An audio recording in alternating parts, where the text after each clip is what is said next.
गर्मियों के दिन शुरू हो चुके थे। अब पक्षी बहुत कम अपने घरों से निकला करते थे। मिठू तोता और कबूतर अपने घर की तरफ जा रहे थे कि एक पेड़ के पास जाकर बैठ जाते हैं। कबूतर भाई, मेरा तो गला खुश्क हो रहा है। मैं तो और उड़ नहीं पाऊंगा। तौबा तौबा, बहुत गर्मी है। हाँ मिठू, आज तो सूरज जैसे सर पर है। चलो पहले ठंडा शरबत पीते हैं, फिर चलेंगे घर की तरफ। मिठू तोता और कबूतर ठेले की तरफ जाते हैं और एक गिलास लाल शरबत का पीते हैं।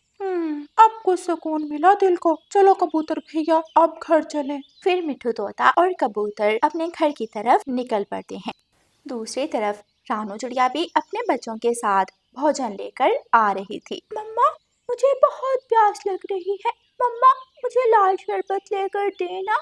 हाँ मम्मा, बहुत प्यास लग रही है। प्लीज हमें शरबत ले देना। बच्चों, मेरे पास तो इतने पैसे नहीं हैं। तुम दोनों मेरे साथ चलो। यहाँ करीब ही एक नदी है। मैं वहाँ से तुम दोनों को ठंडा ठंडा पानी पिलाती हूँ। रानू चिड़िया अपने बच्चों को लेकर नदी की तरफ चली जाती है। नदी पर जग्गू कौवा बैठा मज़ेदार कुल्फी खा रहा था और ठंडी हवा के मज़े ले रहा था। गुड़िया और कुकू नदी से पानी पीने लगते हैं। गरीब पक्षी नदी का गर्म पानी पी रहे हैं। ज्यादा शौकी ना बनो। आज कुल्फी खाने को मिल गई तो हमें शौकियां मार कर दिखा रहे हो। हमें पता है कितना रो रो कर तुम ये कुल्फी लेकर आए होगे। सही कह रहे हैं आप कुकू भैया। तभी जग्गू की कुल्फी पिघलकर नीचे गिर जाती है। जग्गू मुंह बनाते हुए वहां से चला जाता है। रानू चिड़िया अपने बच्चों को साथ लेकर अपने घर की तरफ निकल पड़ती है। रास्ते में वो एक इंसान को छाता लिए जाते हुए देखते हैं। मम्मा, वो देखें। क्या कुकू बेटा? मम्मा, इन इंसानों को तो इतनी गर्मी नहीं लगती होगी। देखे ना, वो कैसे सूरज से बच रहे हैं। हाँ कुकू बेटा, ये तो है। मम्मा, ऐसा छाता अगर हम भी बना लें तो हम भी गर्मी से बच सकते हैं। हाँ कुकू बेटा, आइडिया तो बहुत अच्छा है। मम्मा, केले के पत्ते, हम केले के पत्तों से ऐसा छाता बना सकते हैं। हमारा छाता इससे ज़्यादा अच्छा होगा और हरा होने की वजह से ठंडक का एहसास भी होगा। मम्मा, तो कल से हम ये काम शुरू करेंगे। हाँ बच्चों, और इस तरह हम गर्मी से बच जाएंगे। रानू चिड़िया अपने बच्चों को लेकर अपने घर चली जाती है। अगले दिन रानू चिड़िया अपने बच्चों को साथ लेती है और जंगल में निकल पड़ती है। रानू चिड़िया इधर उधर उड़ती है और केले के पेड़ को तलाश करने लगती है। उफ, मैं तो थक गई, प्यास भी लग रही है। मम्मा, आप बैठे, हम दोनों केले के पेड़ को ढूंढते हैं। रानू चिड़िया एक पेड़ की छांव में बैठ जाती है और गुड़िया और कुकू इधर उधर उड़ते हुए केले के पेड़ को ढूंढने लगते हैं। आखिर उन्हें केले के पेड़ मिल जाते हैं। गुड़िया और कुकू केले के पत्ते तोड़ते हैं और एक जगह जमा कर लेते हैं। गुड़िया बहन, चले अब मम्मा को बुला लाते हैं। गुड़िया और कुकू उड़ते हैं और अपनी मम्मा के पास आते हैं। रानू चिड़िया पेड़ के नीचे सो रही थी। मम्मा मम्मा, उठ जाए। गुड़िया कुकू, क्या केले के पेड़ मिले? जी मम्मा, मिल गए। चले हम वहाँ चलते हैं। हाँ बच्चों, चलो। ठंडी छाँव में लेटकर मुझे तो नींद ही आ गई। फिर वो सब वहाँ जाते हैं। रानू चिड़िया केले के पत्ते टूटे हुए देखकर बहुत खुश होती है। मेरे बच्चे तो अब बड़े हो गए हैं। शाबाश मेरे बच्चों। मम्मा, अब इन पत्तों को हम कैसे जोड़ेंगे? गुड़िया बेटी, आप दोनों छाँव में बैठो, मैं लंबी बेल लेकर आती हूँ। हम उस बेल के साथ इन पत्तों को जोड़ेंगे। गुड़िया और कुकू एक पेड़ के नीचे बैठ जाते हैं और रानू चिड़िया पास ही पेड़ से एक बेल तोड़ती है और वो सब मिलकर छाता बनाने लगते हैं। आखिर वो एक खूबसूरत छाता बना लेते हैं। मम्मा, क्यों ना हम ऐसे छाते बनाकर जंगल में बेचें? गर्मी में तो हर पक्षी को इसकी ज़रूरत होगी। हाँ कुकू बेटा, आइडिया तो बहुत अच्छा है। गौरी कौवी और कालू कौवा भी वहाँ आते हैं। रानू बहन, ये क्या है, कितना सुंदर है ये। गौरी बहन, ये छाता है सूरज से बचने के लिए, और ये बारिश में भी इस्तेमाल हो सकता है। वाह रानू चिड़िया, ये तो बड़ी अच्छी चीज है। क्या मैं इसे चेक कर लूं? हाँ गौरी बहन, कर लें, क्यों नहीं। गौरी कभी छाता लेकर ऊपर आसमान में उड़ने लगती है। वो कभी इधर जाती तो कभी उधर, और फिर नीचे आती है। वाह रानू, क्या दिमाग पाया है तुमने। ये छाता तो सच में बहुत अच्छा है। अगले दिन रानू चिड़िया बहुत सारे छाते बनाकर जंगल में बड़े पेड़ के नीचे बैठ जाती है। छाता लो छाता, छाता लो छाता।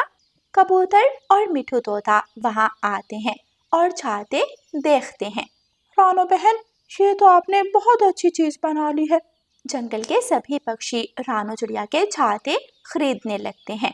रानू चिड़िया को बहुत ज्यादा मुनाफा होने लगता है। कालू जी, उस रानू का तो आप कुछ करना होगा। फ्री के पत्तों से छाते बना बना कर हमसे भी ज्यादा अमीर होती जा रही है। हाँ, हम तो जैसे बहुत अमीर हैं। कालू जी, जो भी है, मैं उस चिड़िया को आगे बढ़ता नहीं देख सकती। हम आज रात ही उस चिड़िया के घर जाकर उसके सारे छाते तोड़ देंगे। ठीक है गौरी, मगर वो छाते हम चुरा कर भी लाएंगे, क्योंकि मुझे भी वो छाता चाहिए। रात हो जाती है। गौरी कौवी और कालू कौवा रानू चिड़िया के घर में घुस जाते हैं। गुड़िया और कूकू अभी जाग रहे थे। गुड़िया और कूकू गौरी कौवी और कालू कौवे को देख लेते हैं। कूकू भाई, खामोश, मम्मा को मत जगाना, इनको तो हम दोनों ही सेट कर लेंगे। हाँ गुड़िया बहन, मेरा जार किस दिन काम आएगा? कूकू के जार में बहुत सारे कीड़े थे। कूकू अपने कीड़ों वाला जार खोलता है और चुपके से गोरी और कालू पर फेंक देता है।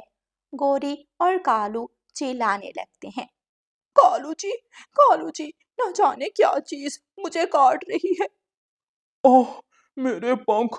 गौरी, अभी के लिए भागो यहाँ से।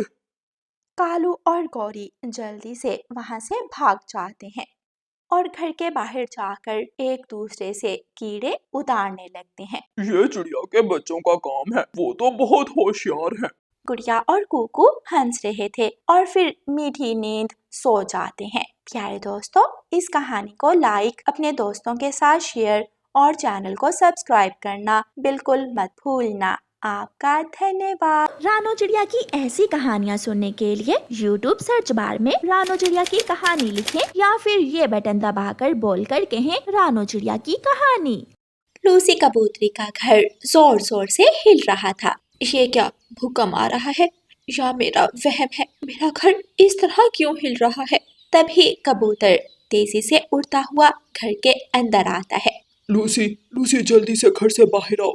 लूसी को कुछ समझ नहीं आती, लेकिन वो कबूतर के पीछे ही घर से बाहर निकल आती है। जैसे ही लूसी और कबूतर घर से बाहर निकलते हैं, धड़म की एक आवाज आती है और कबूतर का घर पेड़ समेत नीचे गिर जाता है।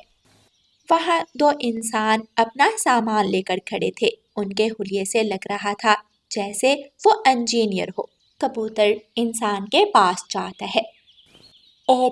आपने मेरा घर तोड़ दिया, मेरा घर तोड़ दिया। कबूतर रोने लग जाता है।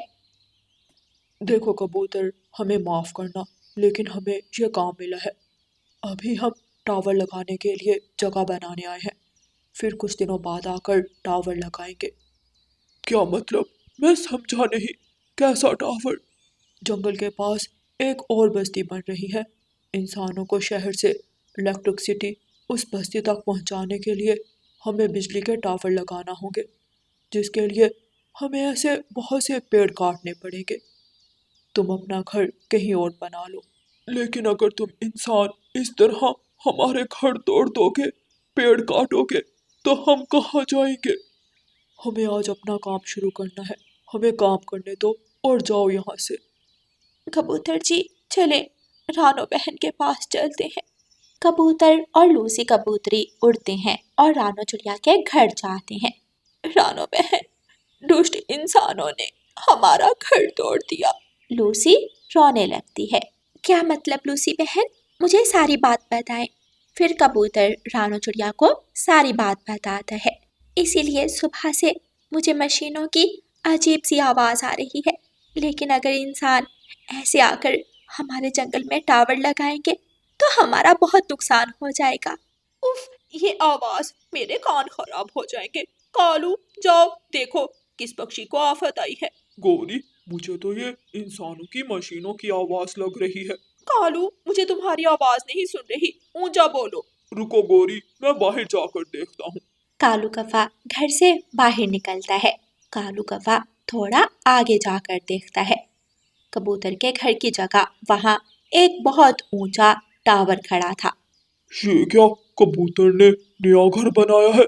देखने में तो बहुत मजबूत लग रहा है, लेकिन इसके अंदर कबूतर घुसेगा कहाँ से?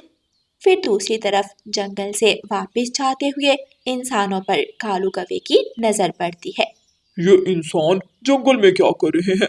जाकर गौरी को बताता हूँ। कालू कौवा वापस जाता है और गौरी को सारी बात बताता है। फिर गौरी कौवे भी कालू कौवे के साथ टावर को देखने आती है। कालू, ये तो कबूतर का कोई घर नहीं, मुझे तो इंसानों के इस्तेमाल की कोई चीज लग रही है। चलो जल्दी रानू चिड़िया को जाकर बताते हैं। गौरी कौवे और कालू कौवा उड़ते हैं और रानू चिड़िया के घर जाते हैं। गौरी रानू को सारी बात बताती है। क्या उन्होंने कबूतर भैया के पेड़ की जगह पर टावर लगा दिया? रानो, बहुत लंबी सी कोई चीज है, मजबूत भी लग रही है। गौरी बहन चले, हमें जाकर देखना होगा। कबूतर, लूसी, गौरी और कालू रानू चिड़िया को टावर के पास लेकर जाते हैं। ये तो बिजली का टावर है। क्या मतलब रानो, इससे क्या होगा? गौरी बहन, इससे अब जो पेड़ और पक्षियों के घर टूट जाएंगे वो तो अलग है, लेकिन इससे हम पक्षियों को भी नुकसान पहुंचेगा। इसकी वेव्स हमारे दिमाग पर असर करेगी, जिससे शायद हम चीज़ें भूलने लगेंगे। क्या, ये क्या कह रही हो? रानो, इंसान बहुत दुष्ट है, वो हमारे जंगल को बर्बाद कर देगा। आप सब परेशान ना हो। सुबह इंसान आएंगे तो हम सब पक्षी जाकर इंसानों से बात करेंगे। वो हमारी मुश्किल ज़रूर समझेंगे। सुबह हो जाती है। बुलबुल अपने घोंसले में सो रही थी। अचानक पेड़ हिलने लगे। बुलबुल उड़ती है और रानू चिड़िया के घर जाती है। रानो बहन, वो इंसान आगे हैं, मेरे साथ चले। रानू चिड़िया बुलबुल के साथ जाती है। आज एक ही बजाय दो टावर पड़े थे और बहुत सारी तारें पड़ी थीं। प्यारे इंसान, ये आप लोग क्या कर रहे हैं? इस तरह तो हमारे घर टूट जाएंगे। हम पक्षियों को बहुत नुकसान पहुंचेगा। देखो पक्षियों, हमें परेशान ना करो और हमें हमारा काम करने दो। अगर हम काम नहीं करेंगे तो बातें हमें सुननी पड़ेंगी, हम कुछ नहीं कर सकते। रानू चिड़िया निराश होकर वापस आ जाती है। क्या, अब क्या, हम सब मर जाएंगे? क्या कोई हमारी मदद नहीं कर सकता? रानो बहन, कोई तो हल होगा इस मुश्किल से निकलने का। हाँ रानो, तुम्हारे पास हमेशा कोई ना कोई हल होता है, प्लीज इस बार भी कुछ सोचो ना। रानू चिड़िया सोच में पड़ जाती है। हाँ मेरे दोस्तों, हर मुश्किल से निकलने का हल ज़रूर होता है। जिस तरह जंगल में हमारा एक राजा होता है, इंसानों का भी एक राजा होता है। हमें उससे बात करनी होगी। मुझे पता था रानो बहन, आप जरूर कुछ सोच लेंगी। लेकिन आप में से किसी को मेरे साथ भी आना होगा। मैं चलूंगी तुम्हारे साथ रानो, हम जाएंगे उस राजा के पास। अगली सुबह रानू चिड़िया और गौरी कवि जंगल से निकलती हैं। रानू चिड़िया और गौरी कवि शहर की तरफ निकल जाती हैं। आखिर उन्हें इंसानों के राजा का महल नजर आ जाता है। रानू चिड़िया और गौरी कवि महल के अंदर जाने लगती हैं कि दरवाजे पर खड़ा सेंतरी उन्हें रोक लेता है। रुको रुको चिड़िया और कवि, कहाँ चली? हमारा आपके राजा जी से मिलना बहुत जरूरी है, हमें अंदर जाने दो। ऐसे ही कोई भी हमारे राजा जी से नहीं मिल सकता, चलो जाओ यहाँ से। रानू चिड़िया सेंतरी की बहुत विनती करती है, लेकिन सेंतरी नहीं मानता। गौरी बहन, लगता है हमें वापस जाना होगा। रानू चिड़िया और गौरी कवि निराश होकर वापस जा रही थी कि उन्हें बाग में खेलता हुआ एक बच्चा दिखाई देता है। वो अपने टॉय से खेल रहा था कि तभी रानू चिड़िया को वहाँ एक सांप दिखाई देता है। उस बच्चे के पास एक सांप है, उसे बचाओ, उसे बचाओ। जैसे ही संतरी ये सुनता है वो राजा के बेटे की तरफ भागता है। रानू चिड़िया उस बच्चे को सांप से बचा लेती है। तुमने बचा लिया, तुमने राजा के बेटे की जान बचाई है। चलो आओ मेरे साथ, मैं तुम्हें राजा जी के पास लेकर जाता हूँ। फिर संतरी रानू चिड़िया को राजा के पास लेकर जाता है। राजा जी, छोटे राजा की जान इसी चिड़िया ने बचाई है। तुम्हारा बहुत बहुत धन्यवाद छोटी चिड़िया। मैं तुम्हें इसका इनाम जरूर दूंगा। मांगो, क्या मांगना है? राजा जी, हमारे जंगल में आपने जो टावर लगाने का काम शुरू किया है, प्लीज उसे रुकवा दें। उससे हम पक्षियों को बहुत नुकसान पहुंच रहा है। हमारे घर टूट रहे हैं और पेड़ भी काटे जा रहे हैं। मैं तुम्हारी बात समझता हूँ। ठीक है चिड़िया, मैं काम रुकवा दूंगा। आपका बहुत बहुत धन्यवाद राजा जी।